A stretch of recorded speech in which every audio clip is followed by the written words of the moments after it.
पाहणं महत्त्वाचं आहे।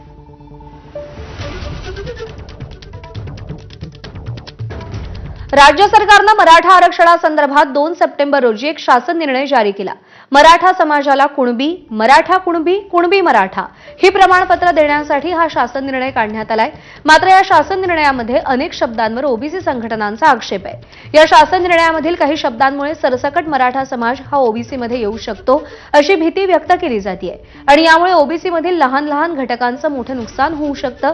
त्यामुळे शासनानं काढलेल्या या शासन निर्णयाबाबत स्पष्टता सरकारनं द्यावी अशी मागणी मंत्री छगन भुजबळ यांनी पत्राद्वारे मुख्यमंत्र्यांकडे केलेली आहे।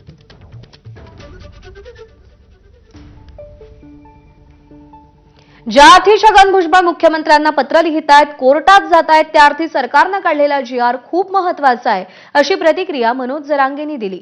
तसंच सरकारनं हेराफेरी केली तर रस्त्यानं फिरू देणार नाही असा इशाराही त्यानं दिलाय।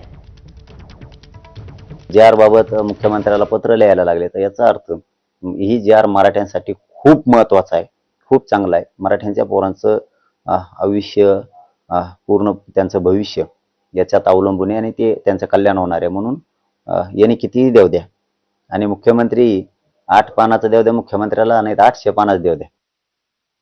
दरम्यान मराठा आरक्षणासंदर्भातला जी.आर रद्द करेपर्यंत ओबीसी उपसमितीला मानणार नाही अशी भूमिका आंदोलक लक्ष्मण हाकेंनी घेतली आहे। ओबीसी महासंघाचे अध्यक्ष तायवाडेंना शासन निर्णयाचा कोणता अर्थ कळला ते त्यांनी समोर येऊन सांगावं असं आव्हान त्यांनी दिलंय। ओबीसी उपसमिती हा केवळ सरकारचा डॅमेज कंट्रोलचा फार्स आहे असं त्यांनी म्हटलंय। भुजबळांच्या भूमिकेशी पूर्णपणे सहमत असल्याचंही त्यांनी म्हटलंय। तर मुख्यमंत्री फडणवीसांनी ओबीसींच्या उपकाराची परतफेड अपकारानं केली अशी टीका त्यांनी केली आहे। सरकारवरचा विश्वास उडाल्याचंही हाके म्हणतात।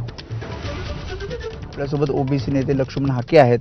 मी असं म्हणतोय की गट म्हणजे तायवाड्यांचा एक गट आहे, भुजबळ आणि शेंडगे एक प्रकारे लढतायत आणि तुमचं सुद्धा आंदोलन आहे ते सुरू आहेत। तायवाडे असं म्हणतात की नुकसान कुठे होतंय या शासन निर्णयानंतर हे स्पष्ट करावं आणि दिशाभूल ओबीसी नेत्यांनी करू नये। त्यांनी एकदा समोर बसावं आणि काय जी.आरचा अर्थ आहे, तायवाड्यांना काही वेगळा अर्थ कळला असला तर त्यांनी आम्हाला सांगावा, कारण आम्हाला जो कळला आहे तो ओबीसीचं नुकसान करणारा अर्थ आहे। त्यामुळं तायवाड्यांच्या विदर्भामधली काही परिस्थिती वेगळी असेल तर त्यांनी तशी आम्हाला सांगावी की आमच्या विदर्भामध्ये तर काही त्रास होत नाही। त्यांचं म्हणणं की हैदराबाद गॅजेट लागू झाल्यानंतर स्वतः मुख्यमंत्री म्हणतायत, मंत्रिमंडळातले अनेक नेते मंत्री म्हणतायत की कुठलाही आरक्षणाला धक्का ओबीसीच्या लागणार नाही, तर मग दिशाभूल का केली जाते ओबीसी नेत्यांकडून?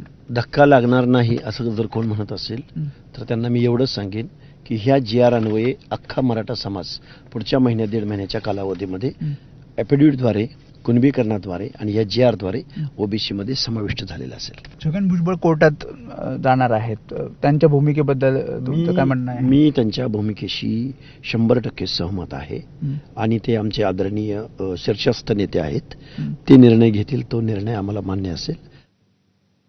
जनसुरक्षा कायद्याविरोधात राज्यातील विरोधी पक्षांना आता आक्रमक भूमिका घेतली आहे।